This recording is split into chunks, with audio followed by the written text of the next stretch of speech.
Merci de nous choisir chez vous pour votre émission hebdomadaire Le Monde en 7 sur New World Info. Nous allons parler de la Côte d'Ivoire et de cette rencontre du 27 juillet passée entre l'actuel président Alassane Dramane Ouattara et son prédécesseur Laurent Gbagbo. Nous allons également parler du Tchad et des manifestations qui s'ouvrent à la contestation, à la junte plutôt. Et puis nous terminons par le Togo, séminaire gouvernemental. Autour de ce plateau, pour diagnostiquer au peigne fin ces sujets, Kouan Binafam, homme politique, force démocratique pour la République, Eric Johnson, directeur de publication de l'Union, et Fioclou Adangblelou, directeur de publication de l'Enquêteur. Chers invités, merci, bonjour à vous. On commence par le politique, Kouan Binafam. Bonjour, vous allez bien? Oui, bonjour, Michel. Comment vous allez? Je vais bien. Doyen Fioclou, vous allez aussi bien? Oui, je vais bien. Bonjour aux téléspectatrices, aux téléspectateurs de New York TV. Eric Johnson, bonjour. Bonjour Michel, bonjour aux amis qui sont en plateau avec moi. Bonjour chers amis téléspectatrices et téléspectateurs de New York TV. C'est une rencontre qu'attendaient tous les Ivoiriens au-delà de la Côte d'Ivoire, même tous les Africains. Cette rencontre a eu lieu, c'était le 27 juillet dernier, entre l'actuel président de la République de Côte d'Ivoire, Alassane Dramane Ouattara, et son prédécesseur, Laurent Gbagbo. On va suivre un élément réalisé par la rédaction info de New World TV, Charlotte Guizéré. C'est le président Alassane Ouattara lui-même qui vient accueillir son invité spécial du jour sur le perron du palais de la présidence de Côte d'Ivoire. Chaude accolade entre les deux rivaux de la scène politique ivoirienne. C'est la première rencontre entre Laurent Gbagbo et le chef de l'État ivoirien depuis la violente crise post-électorale née de la présidentielle de 2010 qui opposait les deux hommes. Bien sûr, il y a eu cette crise qui a créé des divergences, mais cela est derrière nous. Ce qui importe, c'est la Côte d'Ivoire, c'est la paix pour notre pays. C'est, comme dit Laurent, pour nous avancer, aller de l'avant, pour bien sûr nous-mêmes, pour les prochaines générations. Aller de l'avant, c'est une volonté partagée des deux poids lourds de la scène politique. Un acte d'apaisement qui devrait aussi se concrétiser par la libération de prisonniers politiques. Au moment de la crise de 2010-2011, et qui sont encore en prison. Alors, j'ai dit au président, et vous serez d'accord avec moi, que j'étais leur chef de file. Et moi, je suis dehors aujourd'hui. Et ils sont en prison. Et j'aimerais que le président fasse tout ce qu'il peut pour les libérer. À 76 ans, Laurent Gbagbo reprend sa vie sociopolitique après une décennie d'absence, loin des siens. Comme je le disais dans l'introduction, c'est une rencontre qu'attendaient tous les Ivoiriens. Cette rencontre, Kouan Binafam, a eu lieu pour peut-être le bonheur de la Côte d'Ivoire et la réconciliation qui serait en marche. Oui, bon, merci beaucoup pour l'opportunité. En fait, bon, vous avez dit que c'est une rencontre qui était attendue par tous les Ivoiriens. Non, j'ai dit au-delà. Elle a été attendue par beaucoup d'Africains parce que, et surtout nous qui sommes de l'Afrique de l'Ouest, parce que la Côte d'Ivoire nous est chère. Il y a une communauté importante de Togolais en Côte d'Ivoire. Donc si la Côte d'Ivoire est en paix, c'est le Togo qui est en paix. Parce que quand il y a eu la crise, vous vous rappelez qu'il y a beaucoup d'Ivoiriens qui avaient trouvé refuge au Togo. Voilà, donc c'est une rencontre qu'attendaient tous les Africains et nous sommes heureux que la rencontre a eu lieu. Et naturellement, elle va marquer un point de départ pour la réconciliation. Ce n'est pas la réconciliation, c'est un point de départ. Parce que, qu'on le veuille ou pas, il y a eu la guerre en Côte d'Ivoire. Gbagbo Ouattara, président qu'il fut pour l'un et l'autre, qui est président, bon, ils étaient à la tête de factions. Il y a eu la guerre. C'est les deux chefs de guerre qui se retrouvent, qu'on le veuille ou pas. Et on ne fait pas la paix avec un langage de guerre. Donc, quand les deux se sont retrouvés, la mise en scène, les accolades qui se sont données, ça va désarmer le cœur. Et ça va être un pas important pour la réconciliation. Je disais tantôt que ce n'est pas la réconciliation, mais un pas important. Quand Gbagbo et Ouattara se retrouvent, je sais que naturellement, il y a Guillaume Soro aussi. On fait la paix avec le FPI sans génération et peuple solidaire, la réconciliation serait incomplète. Si on fait sans Blé Goudé, la réconciliation serait incomplète. Donc aujourd'hui, c'est un pas. Moi, personnellement, je m'en réjouis. Mais si on veut éviter ce qui s'est passé en 2010 à la Côte d'Ivoire, c'est maintenant ou jamais qu'il faut faire quelque chose. Voilà ce que je peux dire d'entrée de jeu. Fioclo Adanglenou, sourire, accolade et tutoiement ont marqué cette rencontre. Est-ce que c'est un signe de la réconciliation à venir en Côte d'Ivoire? Non, moi je peux dire d'emblée qu'on ne peut pas parler de réconciliation à ce niveau.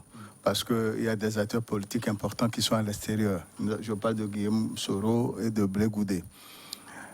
L'ambiance qu'il y a eu le 27 juillet est une ambiance à saluer, pas seulement par les Ivoiriens, mais pour tout le monde entier. Et lors de leur briefing, il n'y a pas eu de retenue. Ouattara a dit ce qui s'est passé. Et Laurent Gbagbo a dit ce qui s'est passé et a retiré sa demande de libération des prisonniers politiques de 2010-2011. Ce qui veut dire qu'entre eux, ils se sont dit ça avant de venir au micro. Et l'atmosphère, c'est-à-dire l'ambiance, ce que les images ont prouvé, prouve que nous pouvons, entre Africains, régler nos problèmes. C'est un pas, comme l'a dit mon cher frère, c'est un pas, mais il reste beaucoup de choses à faire. C'est ça. Il reste beaucoup de choses à faire, Eric Johnson. Quand on prend le président Laurent Gbagbo qui a dit « Je sais le fil d'Ariane de ceux-là qui sont encore embasillés, bon, je demande au président et surtout humblement de les libérer. » C'est grand. Hein. Oui, c'est une demande. Maintenant, il faut voir les contours de cette demande. Si tant est que, en Côte d'Ivoire, il y a une séparation de pouvoir, ce n'est pas à Alassane Ouattara de libérer les prisonniers politiques. Il faut que cela passe par la justice. C'est une demande. Mais elle est symbolique, cette demande-là. Je me dis que ce qui s'est passé la dernière fois en Côte d'Ivoire, véritablement, c'est un grand pas. Un pas de franchi par les politiques. Maintenant, il faut voir derrière tout ça le lot de victimes, des victimes du camp Gbagbo et des victimes du camp Ouattara. De tout ce monde-là, qu'est-ce qu'on en a dit? Parce que la question n'est pas seulement de libérer des gens. Il faut libérer des gens en tenant compte des activités qu'ils ont eu à mener pendant la crise. Si quelqu'un est coupable de représailles ou de tueries ou d'assassinats, etc., mais est-ce qu'on libérera cette personne-là de la même manière que quelqu'un qui a juste participé à des manifestations politiques? Là, le sujet est très important et je crois que le président ivoirien Alassane Ouattara ne va pas décider d'une amnistie nationale sans tenir compte de tous ces facteurs-là. Plus précisément, vous avez vu quand Gbagbo rentrait en Côte d'Ivoire, il y a eu une manifestation des victimes de son pouvoir. Quand il gérait les affaires de ce pays-là, des gens ont été victimes. Aujourd'hui, il y a... Justement, parlant de l'association de ces victimes, on a l'impression qu'elle s'appuie plus sur le président Gbagbo, qui est acquitté par la Cour pénale internationale. Quand vous écoutez ici Aka Diaby, il parle sans cesse du président Laurent Gbagbo, qui finalement est acquitté. On a l'impression qu'il n'indexe pas le pouvoir en place. Vous savez, entre ce qui s'est passé à la Cour pénale internationale et les réalités en Côte d'Ivoire, il y a un grand fossé. Je veux dire que ceux qui ont été victimes des attitudes ou des des malfaits du pouvoir de Laurent Gbagbo, ils savent ce qu'ils ont subi. Et ça s'est passé en Côte d'Ivoire. Maintenant, quand vous êtes devant les tribunaux, il faut arriver à apporter la preuve de ce que vous dites. Je crois que tout cela a manqué. Vous savez, il y a des Ivoiriens qui souhaiteraient aller devant la Cour pénale internationale pour témoigner peut-être. Témoigner contre Laurent Gbagbo, mais qui n'ont pas pu le faire tout simplement par manque de moyens, etc. Mais ce qui s'est réellement passé pendant cette période de gestion de Laurent Gbagbo, ça concerne des gens, des Ivoiriens. Et je crois que c'est l'ensemble de tous ces gens-là dont nous parlons aujourd'hui. La réconciliation doit forcément passer par ce qui s'est passé chez nous, par exemple, avec la CVJR.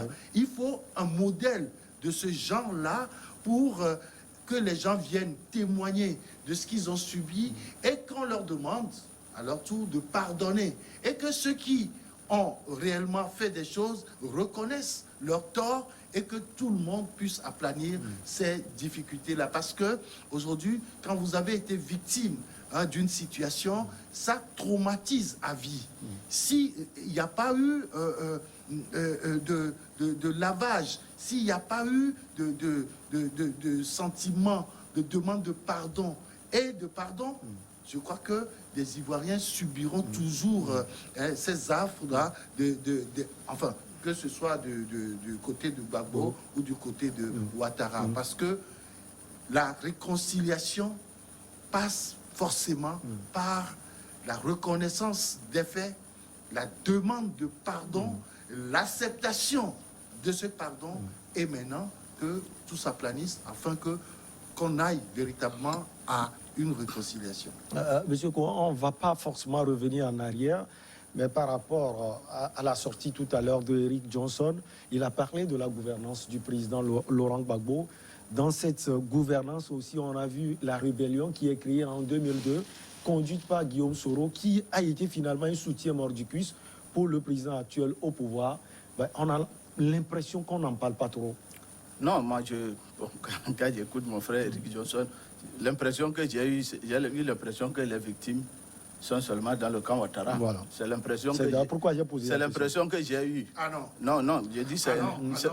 C'est justement du moment où j'ai bien dit. Après vous allez réagir. Que ce soit dans le camp de Ouattara. Je l'ai bien précisé. Après vous allez réagir. Parce que j'ai vu beaucoup, vous avez insisté sur les victimes de la gouvernance de Gbagbo. Ceci dit, on parle des victimes de la crise post-électorale 2010-2011. Et la crise post-électorale a débouché sur une guerre armée. C'est pour donner de l'emphase à la chose quand je dis une guerre armée. Ça veut dire des deux côtés, les gens tiraient. Donc, il n'y a pas d'un côté des armes qui faisaient sortir des fleurs et de l'autre des armes qui faisaient sortir des balles. Donc, les victimes sont de tous les camps. Et l'attitude de Isiaka Diaby et de certains comme lui me donne l'impression que, bon, on vous a volé votre portable, mais vous indexez quelqu'un, il dit que je n'ai pas volé, on donne tous les preuves qu'il n'a pas volé, mais vous dites, c'est toi. Parce que vous voulez coûte que ça soit lui. Ceci dit, nous sommes tous d'accord que la réconciliation doit nécessairement passer par d'autres actes plus forts. Voilà.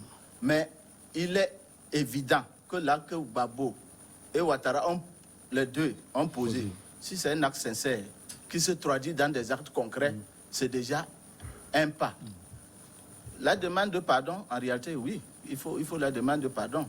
Donc, certainement, les Ivoiriens passeront par cette étape.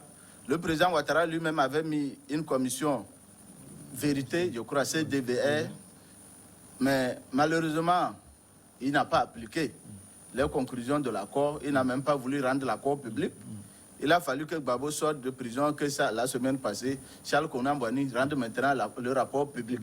Est-ce que c'est le président qui a refusé ou... Bon, je n'ai pas compris pourquoi. En tout cas, il avait remis le rapport final au président Ouattara depuis 2014. Pourquoi le rapport n'a pas été publié? Ça veut dire ce que mon frère Johnson demande. Tout ça est préconisé par cette commission Konan Bouani. Mais pourquoi on ne l'a pas appliqué? Mais la Côte d'Ivoire ne peut pas faire économie d'une justice transitionnelle. Et d'une demande de pardon. Ils passeront forcément par la table. Maintenant, est-ce que Ouattara peut, au nom de la séparation des pouvoirs, est-ce qu'il peut faire sortir les gens en prison? Je dis oui. Les gens qui sont en prison, là, ils ne sont pas partis pour des actes de justice ordinaire. ils sont partis en prison à la suite d'une crise politique. Et c'est ne serait-ce que par une amnistie ou bien une autre décision politique qui peut les faire sortir. Il ne faut pas faire croire aux gens que les Togo Blé et les autres qui sont en prison, c'est parce qu'ils ont volé une poule au marché qu'ils sont en prison. C'est parce qu'ils ont fait la guerre. Ils ont défendu, selon eux, à un moment donné, la République, selon eux, qu'ils sont en prison. Donc ça ne peut qu'être par un acte politique. Et la rébellion de 2002, à un moment donné, Gbagbo a dû prendre un axe politique pour amnistier tout le monde. Donc c'est dans ce sens qu'on peut aller. Même, ça n'empêche pas que la séparation des pouvoirs fasse leur jeu. En tout cas, dans le cadre d'une justice transitionnelle, en Côte d'Ivoire, on ne devrait pas fonctionner comme nous sommes dans le cadre d'une justice normale. Donc moi, je suis convaincu que Ouattara, bon, il est face au monde entier. Hein.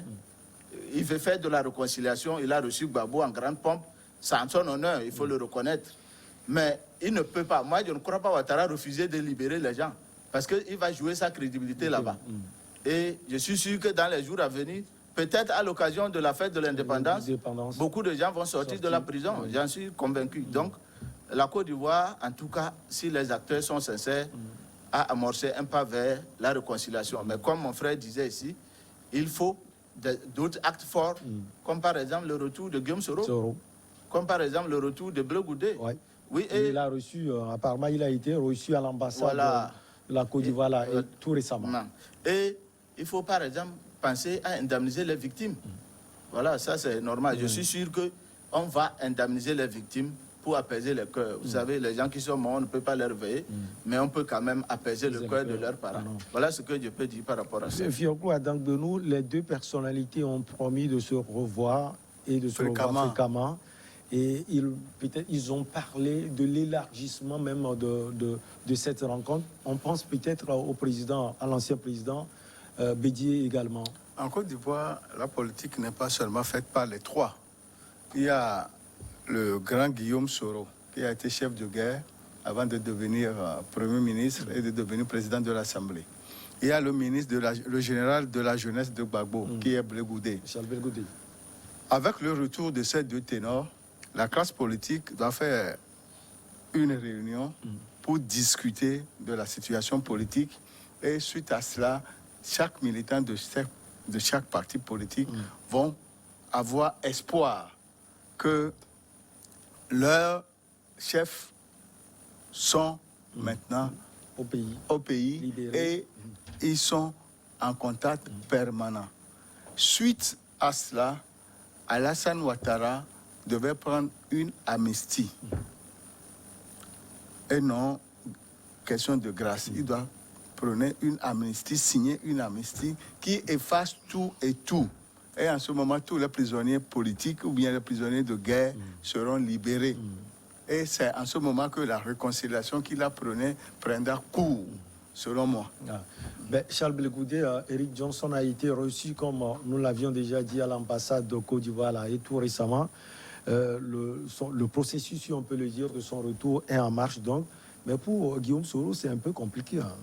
Oui, mais évidemment, parce que Guillaume Soro est un allié de Alassane Ouattara, mais il a commencé par le désavouer à cause de ses prétentions présidentielles.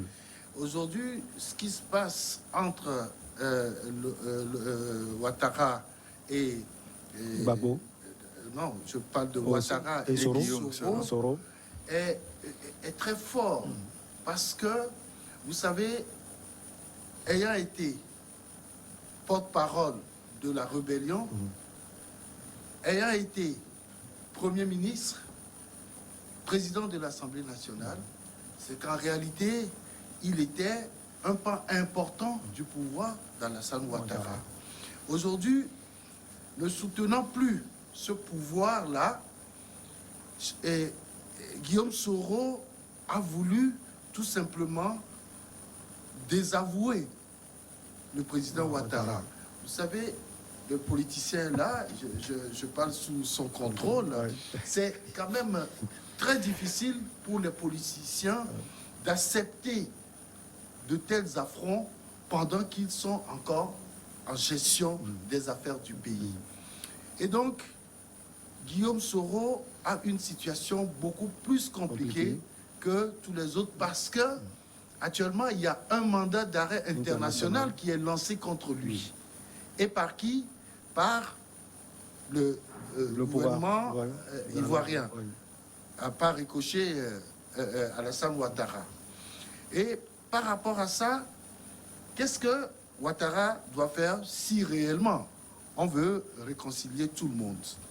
D'abord, il faut lever le mandat d'arrêt international là, et après maintenant, commencer par négocier le retour au pays de Guillaume Soro, qui en partant a laissé beaucoup de plumes. Il ne faut pas l'oublier. Et donc, plusieurs de ses proches sont au RHDP aujourd'hui. Le dernier peut-être c'est Alain Lobognon. Ce qui doit se faire aussi, c'est qu'il faut que Guillaume Soro lui aussi commence par poser des actes allant dans le sens voulu par tout le monde. Je vais dire des actes non belliqueux. Et c'est tout à fait normal. Parce que tout le monde est en train de parler de la paix. Tout le monde est en train de parler de la réconciliation. Mais cela va se faire avec tous les acteurs. Je comprends un peu les raisonnements de mes collègues ici. Au fait, quand on parle d'actes forts, d'actes politiques, c'est que on oublie parfois la relation entre les bourreaux et les victimes. Parce que quand vous dites qu'on oppose un acte fort, soit c'est une grâce présidentielle, soit c'est une amnistie générale, et on libère les gens.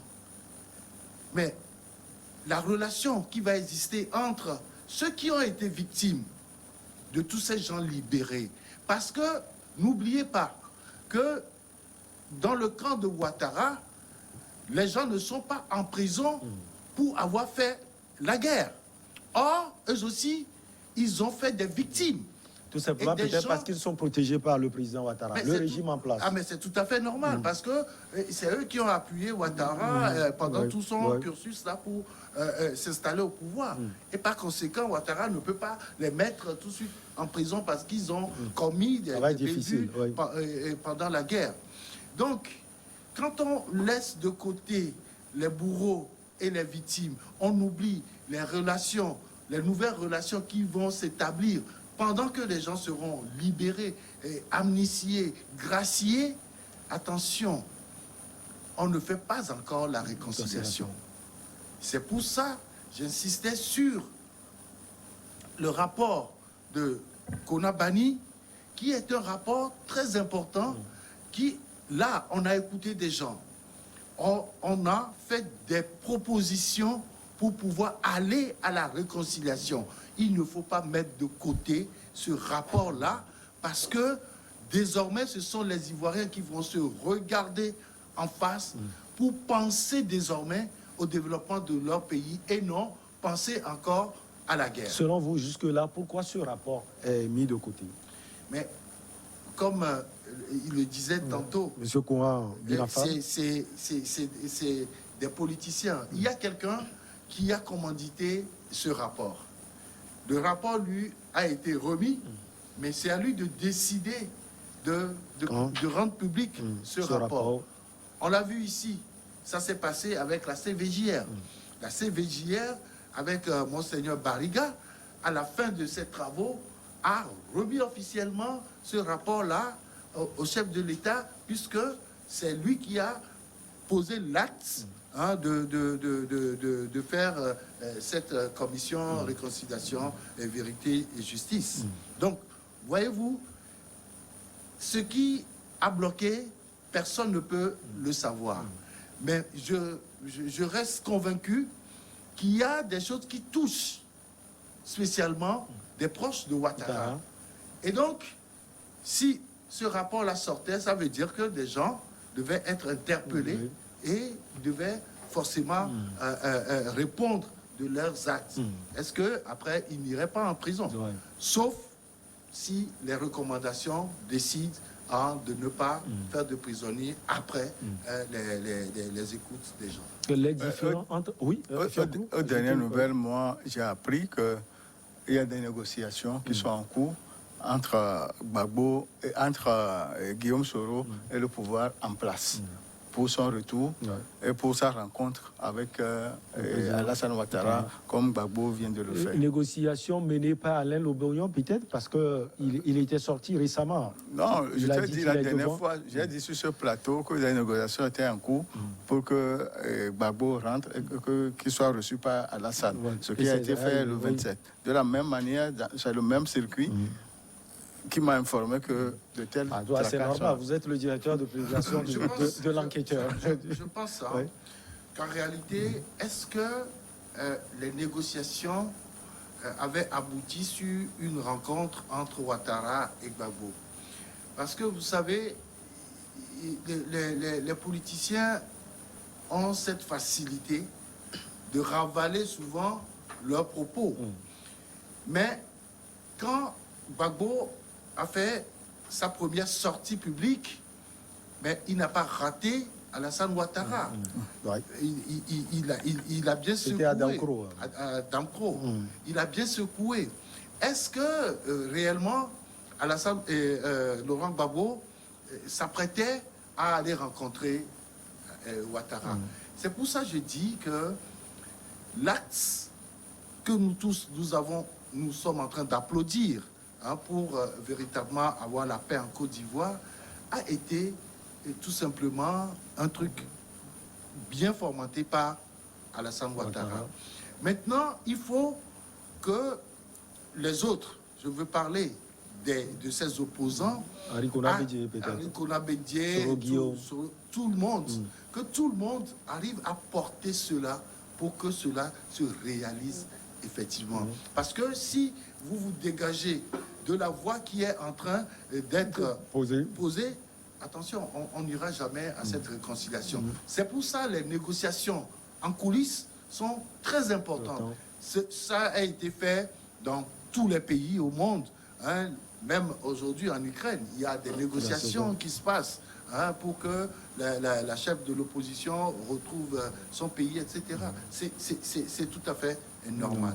Alors, Monsieur Binafam, quelquefois les différends entre vous, les politiques, amènent les partisans à se battre entre eux, dans les villages, les villes et partout. Cette rencontre entre les deux leaders va pouvoir envoyer un message fort à leurs partisans. Oui, en réalité, la politique ne devait pas amener les gens à se battre.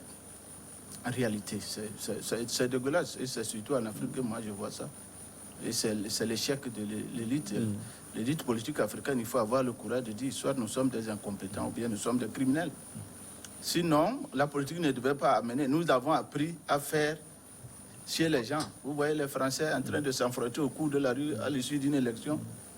Parce que les partis politiques sont aussi créés sur une forme clanique.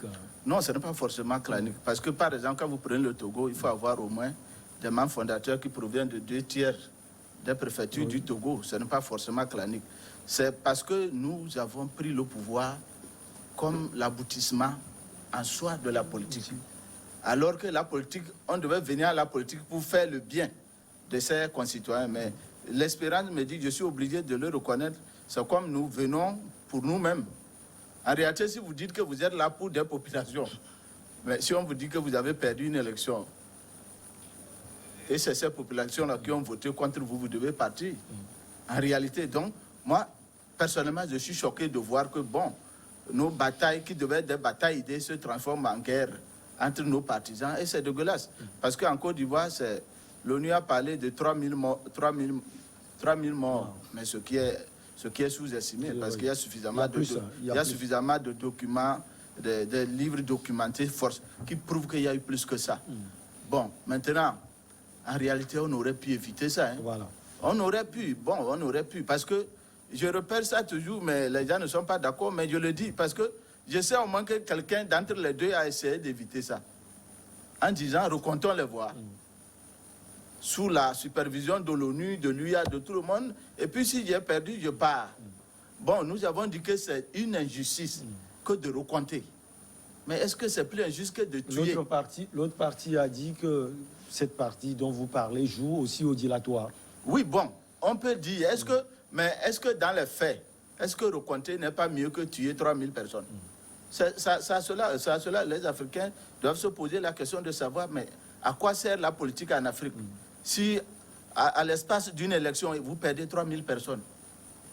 La Côte d'Ivoire aurait pu éviter ce qui est arrivé.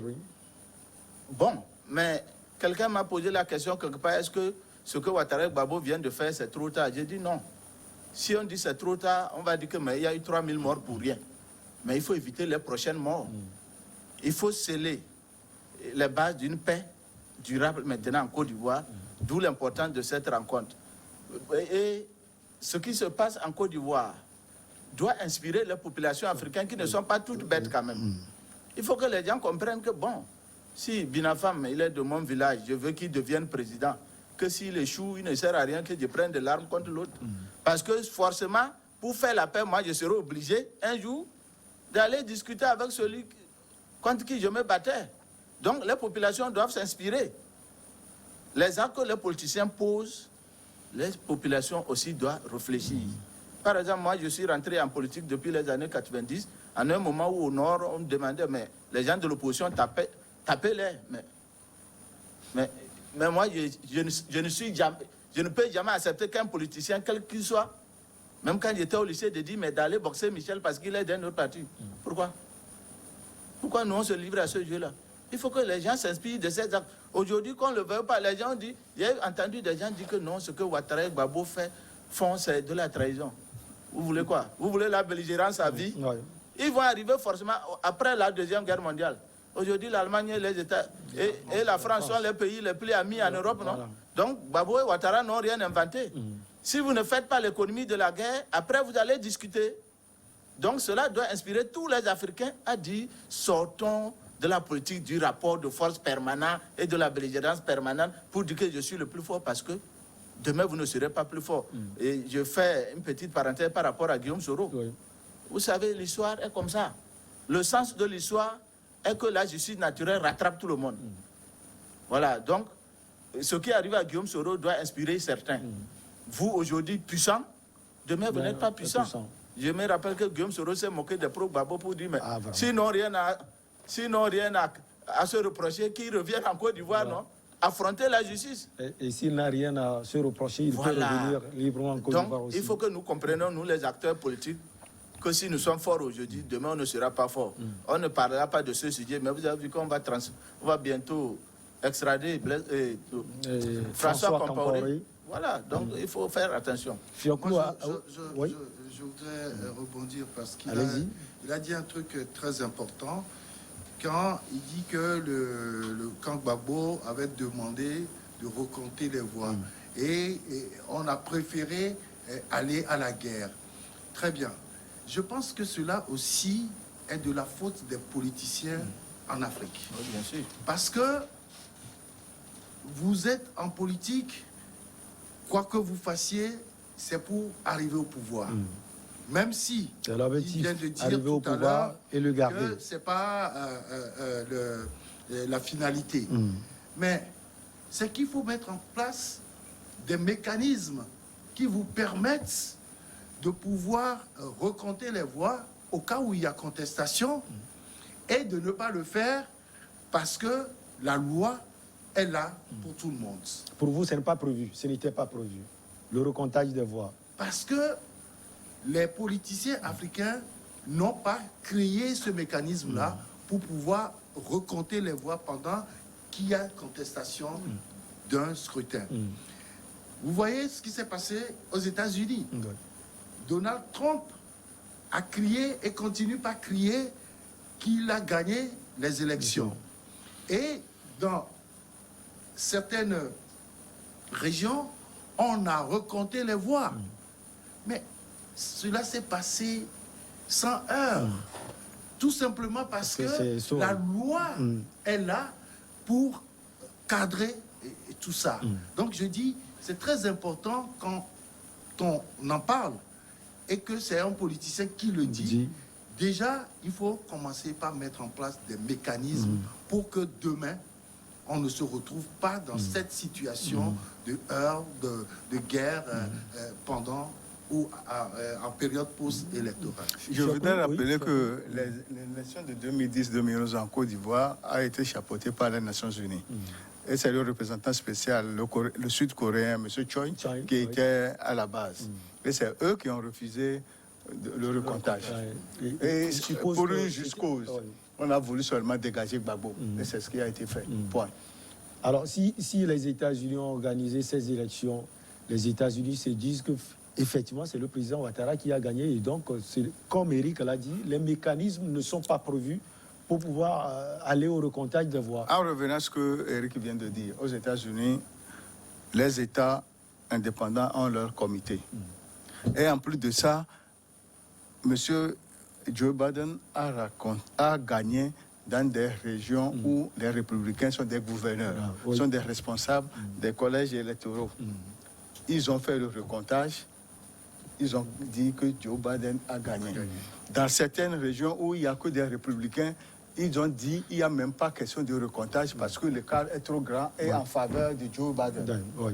Ce qui veut dire que les tests sont là et ceux qui représentent la structure électorale sont sincères et honnêtes. Et c'est ce qu'il faut. C'est ce qu'il faut. C'est tout. Allez, les rencontres à venir, Fioclou, je reste avec vous. Les analyses disent que forcément les trois grands ténors vont parler de leur retraite politique. C'est possible? Moi, j'ai souvent parlé de ça au Togo, sur ce plateau. Que ceux qui ont commencé la politique au Togo en 90 n'ont qu'à laisser le pas aux jeunes. Parce que trop, c'est trop. Et bon, par la grâce de Dieu, aujourd'hui, presque tous ces ténors ne sont plus. Paix à ceux-là qui sont décédés. Mais nous disons de laisser la jeunesse monter. Parce que dans notre cadre de parti politique, il y a la sensibilisation, la formation des militants. Et il y a des obligations pour les partis politiques. Et il y a les devoirs de leurs militants aussi. Par contre, il y a certains partis qui font cette sensibilisation, cette formation de leurs militants, d'autres n'en ont jamais fait. Quand on nomme celui-ci président, ou bien on a fait une élection, on a créé le parti, il est président à vie. C'est ça. Et seul Maître Agbouibo a tenté de faire ce jeu, mais par la faute des choses, il est revenu. Ce qui a fait que le cas n'avait plus le poids qu'il avait dans les années 90. Il faut savoir quitter la politique avant qu'elle ne vous quitte. C'est le cas du Togo. Monsieur Binafam, les trois dinosaures, pour certains, ce sont eux le problème de la Côte d'Ivoire ou les problèmes de la Côte d'Ivoire. Leur retraite fera quand même du bien à la classe politique. Non, c'est-à-dire que... Bon, moi, je ne suis pas de ceux qui croient que les trois sont les problèmes de la Côte d'Ivoire. Les gens ont des idées politiques, ils les avancent, ils ont de soutien.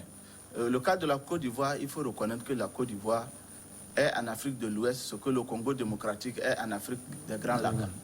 On a décidé à un moment de l'histoire de déstabiliser un pouvoir et on a pour amener un autre. Même en Côte d'Ivoire, mais les enjeux sont au-delà des Ivoiriens. C'est pourquoi on se demande, mais les Ivoiriens, même malgré leur bonne volonté d'aller à la réconciliation, mais qui dit de l'extérieur, qui tire les ficelles? Les enjeux en Côte d'Ivoire dépassent forcément. Mon frère vient de dire quelque chose de très juste. On a justement refusé de recompter parce que si on recomptait, on craint de découvrir une vérité. En réalité, quand la loi ne prévoit pas le recomptage, elle ne l'interdit pas non plus. Lorsque vous êtes en difficulté, vous voulez éviter des morts, vous voulez éviter de couler le sang inutile de vos concitoyens, vous recomptez. Si la loi ne prévoit pas le recomptage, par exemple chez nous, la loi n'interdit pas le recomptage. La loi ne dit pas expressément de recompter, mais elle n'interdit pas le recomptage. Donc, nous pouvons, nous les politiciens, faire le choix d'épargner des vies humaines et dire si nous sommes des grands hommes. Parce que parfois on est déterminé à se battre, mais nous ne sommes pas des grands hommes. La différence entre un homme politicien déterminé et un grand homme, c'est que le grand homme arrive à se mettre au-dessus. Mais rarement on les trouve. On les trouve. C'est ça qui fait que, bon, on trouve des arguties pour dire que des prétextes pour dire la loi n'a pas... Non, on peut, pour éviter des morts. Maintenant, est-ce qu'ils vont annoncer leur retraite politique? Moi, vous savez, moi, je ne suis pas de cette école. La jeunesse n'est pas un projet de société. La jeunesse n'est pas... Au Togo, nous connaissons des jeunes dans les partis. Donc, pour vous, feu vert. Au Togo, nous connaissons des jeunes dans des partis, mais si on les met à la place, ils vont être plus rapaces. Vous savez, quand Faure est venu, il y a une jeunesse qui l'entourait, mais il détourne plus que les vieux. J'assume ça. Et vous savez ça. Donc, Moi, ça, journaliste. non, bon, ça veut dire que quoi? Ça veut dire que la jeunesse, c'est les idées. On peut être jeune par ses idées. Oui. Moi, je nous vois les jeunes très corrompus. Excusez-moi, les jeunes peuvent être mécontents de moi. On est pressé de nous réaliser. Donc, moi, la politique, c'est les idées. Si M. Johnson, même à 80 ans, s'il est solide, moi, le seul regret, quand je vois Gbagbo, j'ai envie de jeter quelques larmes, la prison l'a abîmé totalement. Sinon, pour moi, c'est un type qui a des idées. Pour la Côte d'Ivoire, qui... Et comme Ouattara aussi pour ses Bon, moi, je ne suis pas un partisans. pro-Ouattara. J'ai suffisamment d'éléments pour Ouais. démonter Ouattara. Mais on n'est pas là pour ça. Et comme d'autres ont des éléments Oui, pour démonter mais Gbagbo. il faut qu'on cesse de faire croire aux Africains que nous avons des problèmes en Afrique parce que des vieux sont au pouvoir. Et si je jette une pierre dans notre jardin, force un vieux, est-ce que nos problèmes sont résolus? Aux États-Unis, Biden est élu à 76 ans. Vous croyez- 78, je pense. vous croyez que c'est ça qui va faire que les États-Unis vont être retardés? Donald Trump a été élu, il avait 74 ans maintenant. Mais qu'on ne le veuille pas, Donald Trump est l'un des présidents américains qui, sur le plan économique, a un résultat à montrer au monde entier. Comme Barack Obama. Voilà, aussi. donc c'est pour vous dire que si des jeunes ont des idées, qu'ils viennent au pouvoir. Mon frère, Adam Glenou a dit quelque chose, il dit qu'il faut que les anciens au Togo parlent. Mais moi, je suis des FDR. Si après on nous appelle demain, il dit que je veux quitter, nous allons dire non. Hein? Non, ce n'est pas parce que nous n'avons pas la capacité intellectuelle, parce que les gens ne comprennent. Savent pas comment les partis politiques en Afrique, surtout de l'opposition, fonctionnent. Hein? Maître Apelou peut vous positionner. Non, je sais. La plupart du temps, c'est le premier responsable qui court partout pour trouver un peu de moyens pour faire fonctionner le parti. Les gens n'ont pas les moyens de cotiser. Les gens n'ont pas les moyens de cotiser. Si vous donnez... de moyens, vous voulez qu'il reste. Si vous me donnez ça, le parti, vous dites que Binafam a les capacités intellectuelles, mais les FDR vont se réduire à ma femme et à mes enfants. Donc, oui, il faut militer pour que des jeunes émergent dans nos partis politiques. On est d'accord. Mais pas forcément mettre les anciens à la retraite. Parce que nous avons besoin de la capacité intellectuelle, de l'analyse pertinente de ces leaders. Il faut reconnaître que quand Agboibo, les Edem Kodjo, tout ça, nous avons reçu, Ninevi a les diabolisés, ils sont tombés dans l'ombre. Mais il faut reconnaître que l'opposition aussi a faibli. Hein. Il faut être honnête. Donc, même s'ils ne vont pas être candidats à la présidence, demain, on a besoin de réflexion. Et moi, j'essaie de lire un peu dans les propos de Gbagbo. Et si vous avez vu comme moi, le premier jour où Gbagbo est arrivé, il a déjà donné une piste. Qu'il sera toujours... Une piste probable par rapport à qui il souhaite qu'il devienne président un jour. Si vous vous rappelez, quand il a parlé d'Akembo, il a dit, vous avez... Ancien Premier ministre. Oui, il dit, je souhaite qu'un jour les Ivoiriens vous donnent la possibilité de faire preuve de ce que vous êtes capable. C'est déjà un message. Donc, Bédié, Ouattara, ils peuvent ne pas forcément à la retraite, mais ils n'ont qu'à mettre la Côte d'Ivoire au-dessus de leurs ambitions personnelles. Et comme Gbagbo d'ailleurs. Oui, Bédié, Ouattara, Gbagbo, bien sûr. Puisque vous n'aviez pas cité... non, c'est un oubli. Quand je vous ai Il n'a qu'à aller au comité des sages. Non, je vous ai déjà dit ici que Gbagbo est abîmé par la prison. Oui, juste 20 secondes. Juste ceci. En réalité, quand on parle de la montée de la jeunesse au niveau politique, c'est qu'il